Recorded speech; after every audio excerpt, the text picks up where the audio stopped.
तो एक भाई ने क्वेश्चन किया है कि मुझे दोपहर को सैड फील होता है, अकेलापन अजीब सा लगता है, शाम में रात होते होते सब कुछ ठीक हो जाता है, ऐसा क्यों?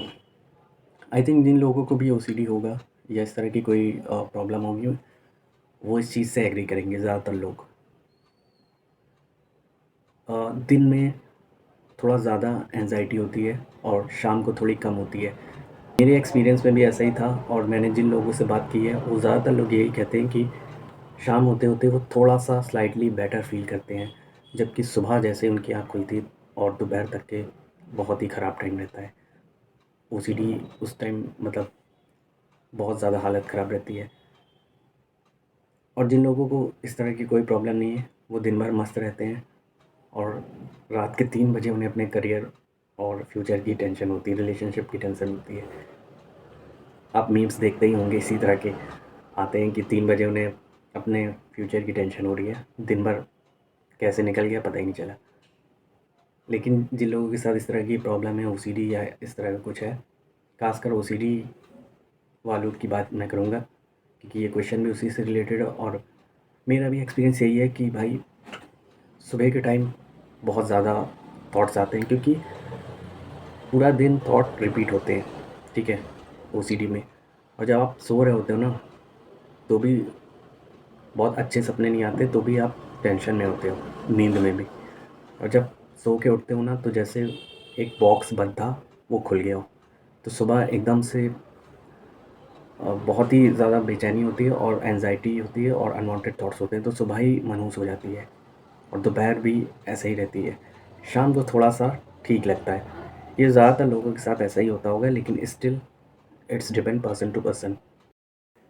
एक भाई और हैं, ये पूछ रहे हैं कि क्या माइंड को डाइवर्ट करने के लिए ओसीडी में फ्री फायर खेल सकते हैं? हाँ भाई, बिल्कुल खेल सकते हैं, लेकिन थोड़ी देर के लिए। सिर्फ़ यही एक काम नहीं है, मतलब मैंने हाँ, ये बोला है कि अगर ओसीडी से आप जीतना चाहते हो, उसको कंट्रोल करना चाहते हो, तो अपने माइंड को डाइवर्ट रखो, क्योंकि ये उसी पे अटैक करता है। तो ये पूछ रहे हैं कि माइंड को डाइवर्ट फ्री फायर खेल के भी तो हो सकता है, बट ये बहुत ही हेल्दी वे नहीं है, बहुत अच्छा तरीका नहीं है। थोड़ी देर के लिए आप खेल सकते हो, बट ज़्यादा अच्छा यही रहेगा कि आप कोई फ़िज़िकल एक्टिविटी करो। सबसे अच्छा रहता है कि आप एक्सरसाइज़ करो, इसके बहुत सारे फ़ायदे हैं।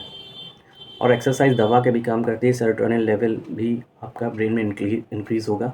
एक केमिकल होता है जो ओसीडी और एंजाइटी से बाहर निकालने में आपकी हेल्प करता है। और बाकी ये एक टाइम है आपको अपनी स्किल्स डेवलप करने का। अगर आप में कोई टैलेंट है, तो आप उसको बाहर निकाल सकते हो, उस टाइम वो निखर के आ सकता है। तो आप कोई हॉबी भी बना लो, उसमें भी माइंड डाइवर्ट रहेगा। सारा दिन अगर वीडियो गेम खेलोगे या फ्री फायर वगैरह खेलोगे, तो ये दूसरी प्रॉब्लम हो जाएगी, राइट?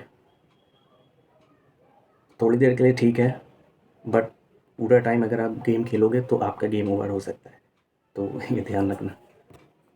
मैंने बहुत अच्छा क्वेश्चन पूछा है कि भाई, जब मैं ओसीडी को समझाने की कोशिश करता हूँ कि ये मेरे थॉट्स नहीं, ओसीडी के हैं, तो ओसीडी मुझे पलट के जवाब देता है कि ये ओसीडी है। क्या ओसीडी जवाब दे सकता है? ये अच्छा क्वेश्चन है। देखो, वैसे तो अगर आप किसी से पूछो ओसीडी क्या होता है, तो वो आपको बताएंगे कि केमिकल इम्बैलेंस है, जेनेटिक्स, एनवायरनमेंट की वजह से ट्रिगर होता है। वो सारी चीज़ें ठीक है अपनी जगह, बट अगर आप ओसीडी को एक शक्ल दे दो, एक चेहरा दे दो, एक कैरेक्टर दे दो, तो ओसीडी को समझना बहुत ईजी हो जाता है, ठीक है? इसीलिए मैं अक्सर कहता हूँ कि जब भी मैं ओसीडी बोलूँ, आप एक मॉन्स्टर, कोई डेविल को इमेजिन करो और वो साम दाम दंड भेद सारी चीज़ें आप पे अप्लाई करता है, आपको अपने जाल में फंसाने के लिए। तो हाँ, अगर आप कभी उससे आर्गुमेंट करोगे कि ये मेरा थॉट नहीं है, तो आपको इसी तरह के थॉट्स आएंगे कि ये आप ही का है थॉट। मतलब ओसीडी आपको पलट के जवाब देगा। तो ओसीडी एक इंसान की ही तरह समझो रिएक्ट करता है। मैं आपको जो कुछ भी बताऊंगा, वो उसका उल्टा आपको बता देगा, उस तरह के थॉट्स आपको आने लगेंगे। तो इसको ऐसे समझना चाहिए। इसीलिए मैं हमेशा कहता हूँ कि जब भी मैं ओसीडी बोलूँ, एक कैरेक्टर को इमेजिन करूँ, राइट?